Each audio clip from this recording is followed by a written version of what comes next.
Hi යාළුවනි ඔන්න මම අද අරන් ආවා ලංකාවේ ජනප්‍රිය බේකරි කෑමක් වෙන මාළු බනිස්.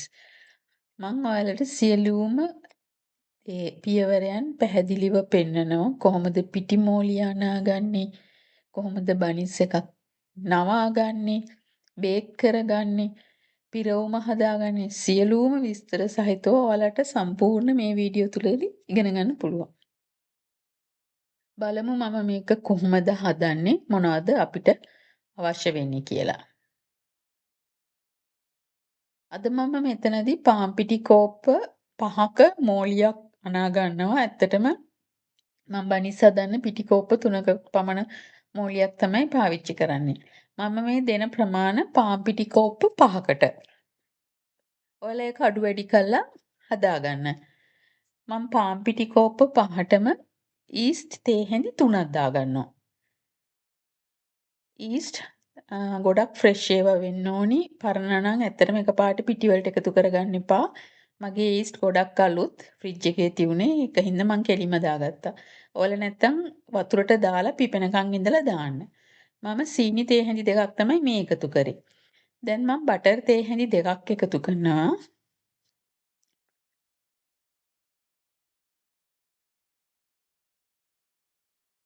ඊළඟට බිත්තර දෙකකුත් එකතු කරනවා.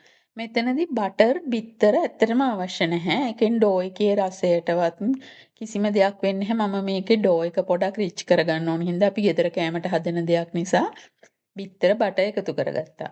ඒ දෙක ඇත්තටම අවශ්‍ය නැහැ. මෙතනදී මම ලුණු තේ හැඳි දෙකක් එකතු කරගන්නවා. එකතු කළා. දැන් මෙන්න මේ මම ඇඟිලි වලින් කරන විදිහට මේ ද්‍රව්‍යයන් සේරම එකට මිශ්‍ර කරගන්නවා. මෙතන වැදගත්ම දේ තමයි ඊස්ට් ඇක්ටිවේට් කරගන්න එක. ඔයාලගේ ඊස්ට් පරණ නම් පරීක්ෂණය කළා තමයි මේකට ඇඩ් කරන්න ඕන. කෙලින්ම පිටි වලට දාගන්න එපා. දැන් මම මේ මද උණුසුම් වතුර ටික ටික එකතු කරනවා. සාමාන්‍යයෙන් පාන් පිටි කෝප්ප 3කට වතුර කෝප්ප 1.5ක් එකහමාරක් විතර යනවා. ඒක හරියටම ප්‍රමාණයක් කියන්න බෑ. දැන් මම මේක ටිකක් එකපාරට වතුර ඇල කරගත්තට ඔයාලා මෙහෙම දාගන්න එපා. ටික ටික එකතු කරන්න මම පුරුදු හින්දා මම දන්නවා කොච්චර වතුර යනවද කියලා මගේ පාන් පිටි වලට. මම ඒක හින්දා මෙහෙම දැම්මට ඔයාලා ටික ටික එකතු කරලා අතේ නොඇලෙන ගානට පිටි අනා ගන්න. දන්නවනේ අපි රොටි හදන්න ගන්නේ. අන්න ඒ වගේ මට්ටමට පිටි එක එන්න ඕනේ. මේ බෝල් එකෙන් සම්පූර්ණ පිටි ඔක්කොම ඉවත් වෙලා ගුලියක් වගේ එනකන් වතුර ඇඩ් කරලා මේක හරි ගානට හදා ගන්න ඕන.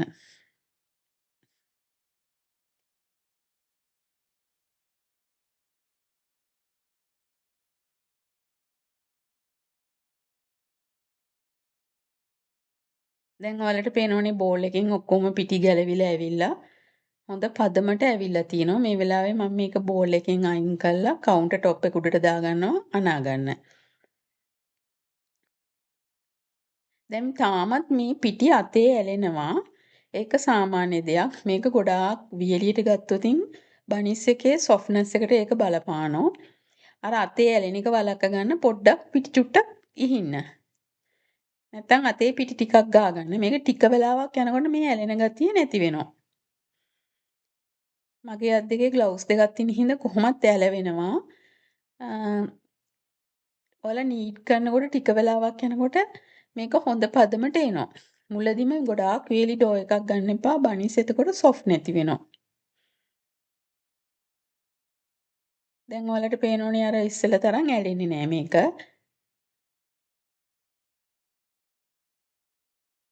දැන් මේ අනන විදිහ පේනව නේද? අත් දෙකෙන් දෙපැත්තට එක අතකින් ඉස්සරහට පිටි ගුලිය අදිනවා ආපස්සට ගන්නවා. අන්න මේ විදිහට හොඳට නීට් කරගන්න ඕන විනාඩි 10ක් 15ක් විතර. මේක බනිස් වලට හින්දා ගොඩක් හොඳට නීට් කරගත්තාම බනිස් එකේ ක්වොලිටි එක ගොඩක් හොඳයි. මැෂින් එකේ කරනවා නම් අඩුම ගානේ විනාඩි 8ක් 10ක්වත් මේක මික්ස්චර් එකේ කරගන්න ඕන. දැන් මගේ පිටි මෝලිය සෑහෙන සොෆ්ට් ගතියට ඇවිල්ලා තියෙනවා.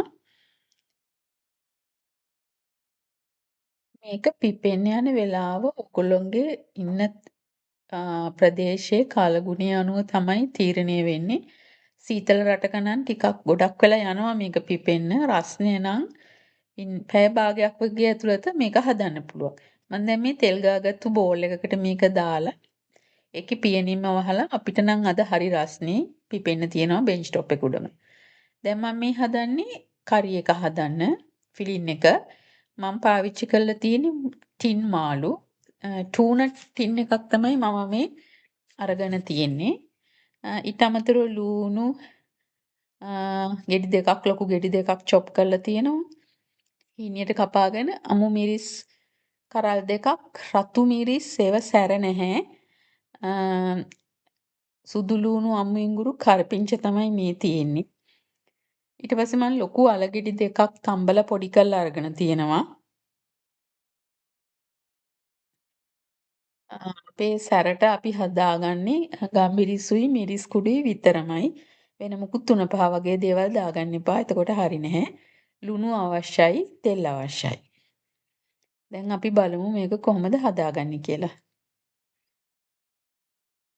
දැන් මේ හට්ටියට රත් වෙච්ච හට්ටියකට මම තෙල් මේස හැඳි එකහමාරක් විතර දාගන්නවා.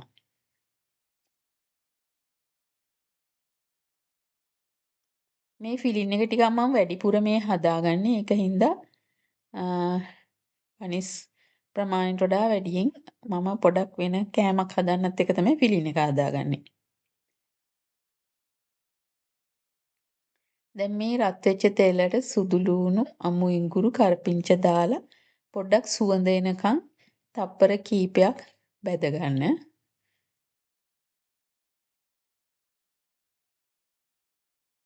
දැන් මම ඒකට අමු මිරිස්, ලූණු, ඉතුරු සියලුම දේවල් එකතු කරගන්නවා. එකතු කරගෙන මේක චුට්ටක් උයා ගන්න ඕන ලූණු ටිකක් තැම්බෙනකන්. දැන් හරි සුවඳක් එනවා මේ ඔක්කොම තැම්බිලා. මේ වෙලාවේ ලුණු වගේ දේවල් එකතු කරගන්න. එතකොට හැම එකටම වැදෙනවා හොඳට ලූණු වලට එහෙම. ඔගොල්ලොන්ගේ රස අනුව ලුණු එකතු කරගන්න. මම දැන් ගම්මිරිස් එකතු කරගන්නවා. සැර කන ප්‍රමාණයට තේ හැඳි ටිකක් දාගත්තා. ඊළඟට මම මිරිස් කුඩු එකතු කරගන්නවා සැර වෙන්න. ඔයාලා මිරිස් කුඩු සැරට කන්න කැමති නැත්නම් මිරිස් කුඩු දාන්න එපා. දැන් මේ සේරම ටික ඒ දාපු මිරිස් ඒවත් පොඩ්ඩක් මේවත් එක්ක හොඳට මිශ්‍ර වෙලා උයා ගන්න. දැන් මම එකතු කරගන්නවා මගේ මාළු මිශ්‍රණය. මාළු ටින් එක කඩාගෙන කෑලි පොඩි කරලා තියෙන්නේ වතුර අයින් කරලා බේරලා මිරිකලා වතුර පුළුවන් තරම් අයින් කරගන්න මාළු වලින්.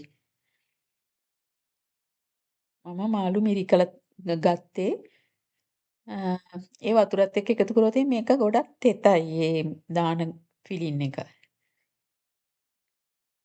දැන් ඔක්කොම හොඳට කුක් වෙලා තියෙන්නේ. ලුණු එහෙම ඇතිද කියලා බලන්න මේ වෙලාවේ. මදි නම් දැන් ආයෙ එකතු කරගන්න පුළුවන්. මොකද අලවලට මම ලුණු එහෙම දාලා නැහැ. දැන් මම අල ටික එකතු කරගන්නවා මේකට. එකතු කරලා හොඳට මේක අලයි ඔක්කොම දැන් එකතු මිශ්‍ර කරගන්න. මම මේ වෙලාවේ ලිප නිවලා තියෙන්නේ. දැන් මේ මිශ්‍රණය චුට්ටක් නිවෙන්න තියාගන්න. හොඳට මිශ්‍ර කරලා ඉවරලා ටිකක් නිවෙන්න තියන්න පැත්තකින්.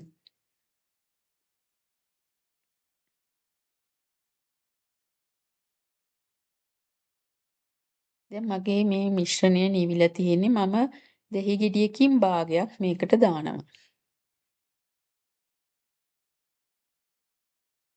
දෙහි දාගත්තාම ඇත්තටම ගොඩක් රසයි. ඔක්කොම රසයන් හොඳට බැලන්ස් වෙලා එනවා දෙහි දැම්මහම. සමහර අය මේකට දෙහි දාන්නේ නැහැ. නමුත් දෙහි දාලා බලන්න ගොඩාක් රසයි. දැන් මගේ පිටි මිශ්‍රණය පිපිලා තියෙන්නේ. මම ඔයාලට පෙන්නන්නම්. මේ පිටි කෝප්ප 3ක පිටි මිශ්‍රණය. මම මෙහෙම අතින් තද කරලා ඒකේ හුලං යවා ගන්න ඕන. දැන් මේ වෙලාවේ ඔයාලට පේනවා මම මේක බේක් කරන ට්‍රේ එකේ බටර් ගාලා ලෑස්ති කරලා තියාගෙන ඉන්නේ බනිස් හදලා තියන්න. දැන් පිටි බෝල කඩා ගන්න ඕන. දැන් මම ඔන්න මේ කඩන බෝල ඇත්තටම සාමාන්‍යයෙන් ස්ටෑන්ඩඩ් සයිස් එකේ බනිස් එකක්. ලංකාවේ බේකරි වල ගන්න තියෙන සයිස් එකේ අ, බනිස් තමයි මම මේ දැන් මේ බෝල කඩාගන්නේ. නමුත් දැන් මේක පාටි එකකට බර්ත්ඩේ පාටි එකකට හරි මොකක් හරි උත්සව අවස්ථාවකට හදනවා නම් කෑම ගොඩක් තියෙන හින්දා මෙච්චර බනිස් එකක් කන්න හරි අමාරුයි. ඒකෙ හින්දා මේව ගොඩාක් පොඩියට හදන්නත් පුළුවන්. ඒ වගේ අවස්ථාවන් වලට ගන්න මම තව බෝල කීපයක් පොඩියටත් හදලා පෙන්නනවා. දැන් ඔය පේන බෝල ඇත්තටම සාමාන්‍යයෙන් අපි ලංකාවේ බේකරි වලින් ගන්න පුළුවන් සයිස් එකේ බනිස් එකක් හදන්න පුළුවන් ඒකෙන්.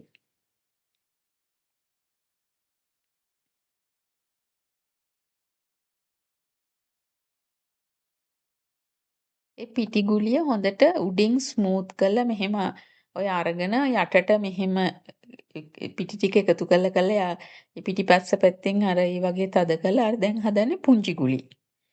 මම ලොකු බනිස් 5කුයි පොඩි බනිස් 5කුයි කඩාගත්ත මේ පිටි කෝප්ප 3න් බනිස් 10ක්. ඇත්තටම පොඩි කිව්වට ඒවා ඒ තරම්වත් පොඩි නැහැ. නමුත් පාටි එකකට බර්ත්ඩේ පාටි එකකට වගේ ලොකු බනිස් එකක් කන්න හරි අමාරුයි. දැන් මම ඔන්න ඔයාලට පෙන්නන පිළිවෙලට ඔයාලා මේ බනිස් එක තුනී කරගන්න. අර හදාගත්තු බෝල ටික මම මේ ටී ටවල් එකකින් වහලා තියෙනවා නැත්තම් උඩ වේලෙනවා. ක්‍රස්ට් එකක් වගේ හැදෙනවා වේලුනහම.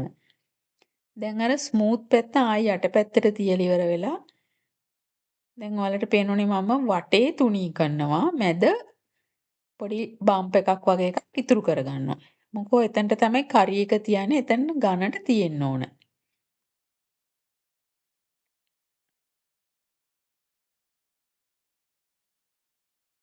දැන් ඔන්න මේ විදිහට එක පැත්තකින් උස් ඇදලා තියලා අනිත් පැත්තෙන් එකතු කරනවා. මේක නිකම්ම ඇලෙනවා. මොනවත් ගාන්න ඕනේ නැහැ පිටි ටික.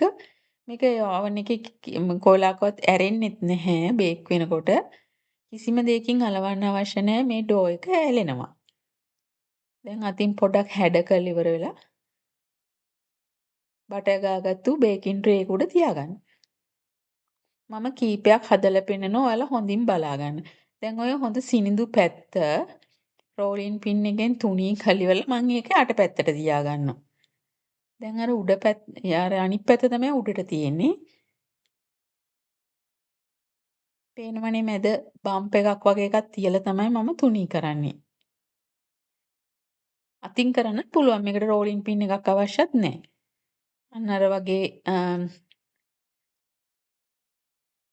ෆිලින් එක තියලා ඉවර වෙලා දැන් මේක ත්‍රිකෝණාකාරයට නවා ගන්න තියෙන එක පැත්තක් ඇදලා තියෙනවා. අනිත් පැත්ත මෙන්න මේ ආකාරයට තියලා ඉවර වෙලා යටම තියෙන පැත්ත ඇදලා වහනවා. හරිම ලේසියි මේක හදන්න. ඊට පස්සේ අපි හොඳ පිට තියලා අතින් පොඩ්ඩක් හොඳට ෂේප් කරගන්න ඕන.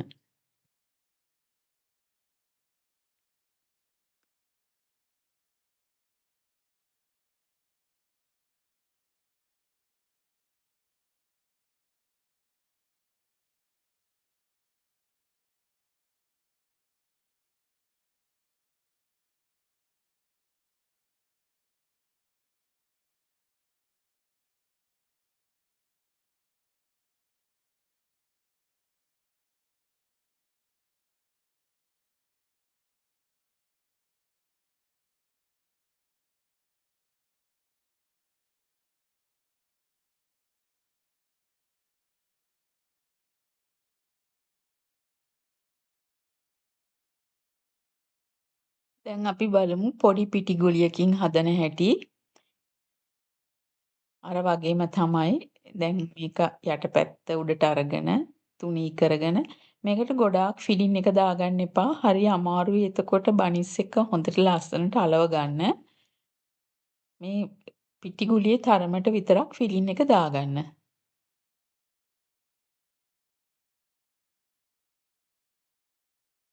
අර ලොකු බනිස් එක නැව්ව ආකාරයම තමයි මට අවශ්‍ය වුණේ ඔයගලන්ට ඒකේ ප්‍රමාණය පෙන්වන්න.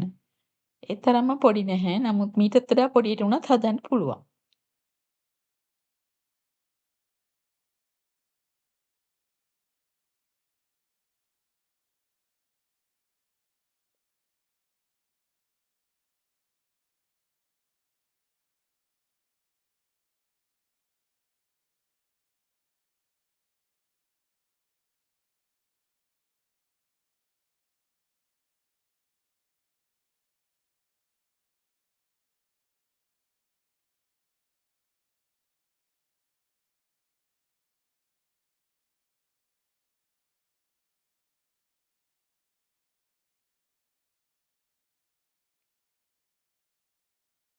දැන් මගේ බනිස් oven එකට දාන්න සූදානම් කරන්නේ මම මේ බිත්තරයක් කඩලා අරගෙන එග් වොෂ් කරගන්න ඕන. සම්පූර්ණ බිත්තරයම හොඳට විස්ක් එකකින් ගහගන්න. නැත්නම් ගෑරුප්පුවකින් ගහගෙන ඉවර වෙලා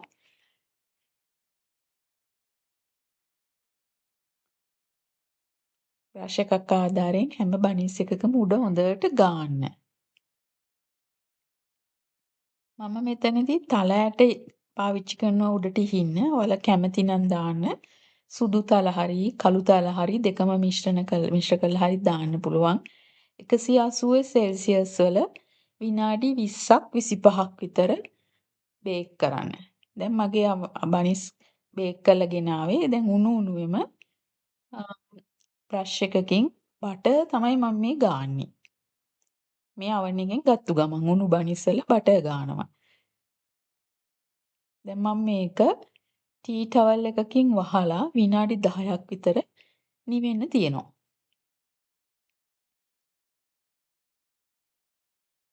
දැන් මේ විනාඩි 10කට විතර පස්සේ නිවුණාට පස්සේ බනිස් මම කපලා පෙන්නන්න. ඔයාලට පේනවා ඇතුළේ කොච්චර සොෆ්ට්ද ලස්සන හොඳට තියෙනවා. හදලා බලන්න. ස්තුතියි නැරඹුවාට.